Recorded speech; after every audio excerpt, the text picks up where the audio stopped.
درس کربلا ایک بڑا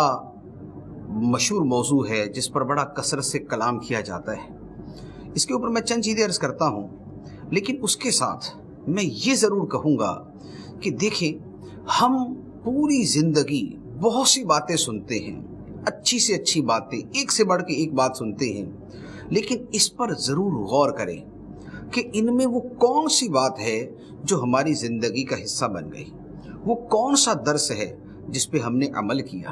وہ کون سا سبق ہے جو ہماری زندگی اور ہمارے کردار کا حصہ بن چکا ہے۔ اگر ساری زندگی ہم درس سنیں بھی، بیان بھی کریں، لیکن ہمارے وجود پہ اس کے آثار نظر نہ آئیں، ہمارے کردار کے اندر اس سے روشنی نظر نہ آئے، تو یہ شاید اتنا زیادہ فائدہ مند نہیں رہتا۔ میدان کربلا میں جو ہوا اور امام حسین رضی اللہ تعالی عنہما نے اس وقت جو اپنا کردار ظاہر کیا، دکھایا اور پیش کیا ہے، اس میں چند ایک چیزیں بڑی واضح اور بڑی نمایاں ہیں۔ سب سے پہلی بات تو یہ ہے کہ امام حسین رضی اللہ تعالی عنہ مدینہ طیبہ میں ایک آرام دہ، ایک پرسکون زندگی بسر فرما رہے تھے۔ سیدنا امیر معاویہ رضی اللہ تعالی عنہ کا ایک طویل دور حکومت گزرا، 20 سال دور حکومت گزرا۔ آپ اس میں بڑے سکون سے اپنی زندگی گزارتے رہے، عبادت میں، ریاضت میں، نماز میں، تلاوت میں،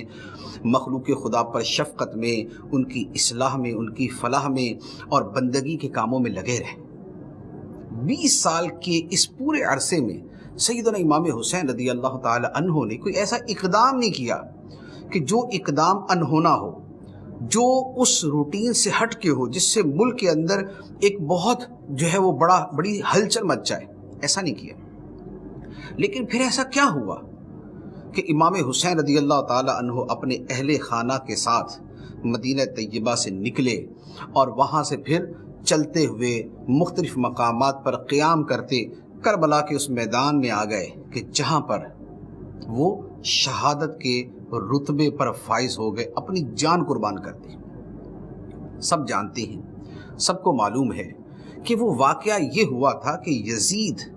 تخت سلطنت پر متمکن ہو گیا تھا، یزید حکمران بن گیا تھا۔ وہ حکمران ظالم تھا، فاسق تھا، فاجر تھا، بیت المال میں خیانت کرنے والا تھا، حلال و حرام کی پرواہ نہ کرنے والا تھا، حرام کاموں کا ارتکاب کرنے والا تھا۔ وہ ملک اور وہ سلطنت کہ جو خلفائے راشدین اور سیدنا امیر معاویہ رضی اللہ تعالی عنہ سے چلتی ہوئی آئی تھی، جہاں غالب اسلام کی تعلیمات تھی، جہاں غالب صورت تقوی کی اور خوف خدا کی تھی، یزید نے آ کے اسلامی سلطنت کے اس اسلامی شکل و صورت کو بدلنا شروع کر دیا، وہاں پر فسق و فجور کو رواج دینا شروع کر دیا۔ اور جب اتنے بڑے پیمانے پر اسلامی سلطنت کے اندر یہ بھونچال اس نے پیدا کرنے کی کوشش کی، تو اس کے مقابلے کے لیے اور اس کے سامنے کھڑے ہونے کے لیے اور فتنہ و فساد کی اس آندھی کو بجھانے کے لیے اور فسق و فجور کی ان غلاظتوں کو ختم کرنے کے لیے سیدنا امام حسین رضی اللہ تعالی عنہ رخصت پر نہیں گئے، عزیمت کے راستے پر کھڑے ہو گئے، مقابلے کے راستے پر کھڑے ہو گئے، اور اس راستے پر کھڑے ہو کر آپ نے قربانی دی۔ تو سب سے پہلا جو درس ملتا ہے وہ یہ ہے کہ جب ملک میں فسق و فجور، گناہوں کی کثرت، محرمات کی کثرت، حرام کاموں کا غلبہ ہوتا جائے، جب ملک کے اندر اس طریقے سے بے دینی پھیلنا شروع ہو جائے، تو اس وقت خاموش ہو کے نہیں بیٹھنا بلکہ اس کا ازالہ کرنا ہے۔ اور حیرت کی بات یہ ہے کہ امام حسین رضی اللہ تعالی عنہ کا نام تو لیا جاتا ہے، لیکن جس مقصد کے لیے وہ کھڑے ہوئے تھے، جس بے دینی اور بے عملی اور بد عملی اور فسق و فجور اور بدکاری اور شراب نوشی اور اس طرح کے امور کے خاتمے کے لیے وہ کھڑے ہوئے تھے، اسی کو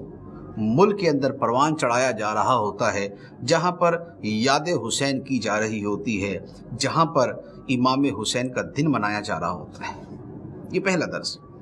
دوسری بات، امام حسین رضی اللہ تعالیٰ عنہ میدان کربلا میں جب پہنچ گئے اور وہاں پر آپ ان دشمنوں کے سامنے مد مقابل افراد کے سامنے کھڑے ہو گئے. آپ پورا واقعہ کربلا سن لیں، پڑھ لیں، جو مرضی اس کو کر لیں. اس پورے انسیڈنٹ میں، پورے واقعے کے اندر آپ کو امام حسین رضی اللہ تعالیٰ عنہ کی زبان سے ایک لفظ بھی بے صبری کا نہیں ملے گا، شکوہ و شکایت کا نہیں ملے گا، خدا کی بارگاہ میں یوں شکایت کا نہیں ملے گا کہ مولا میرے ساتھ کیا کر رہا ہے. نہیں، اول سے آخر تک امام حسین رضی اللہ تعالیٰ عنہ صبر کا پہاڑ بن کے کھڑے رہے، استقامت دکھائی،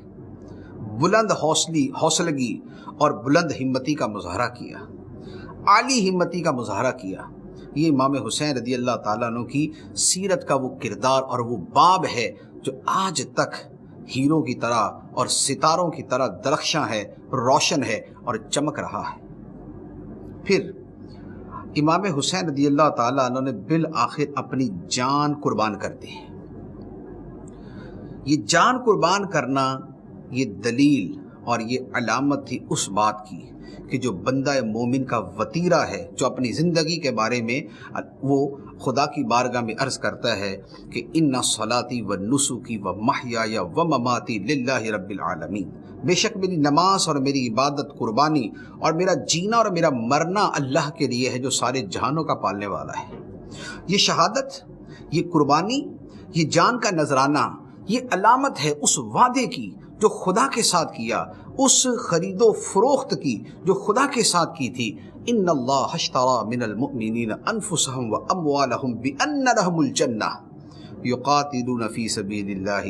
فیقتلون ویقتلون. بے شک اللہ نے خرید لی مومنوں کی جانیں اور ان کے مال اس بدلے میں کہ ان کے لیے جنت ہے. یہ مومن راہ خدا میں لڑتے ہیں تو مارتے ہیں اور مارے جاتے ہیں،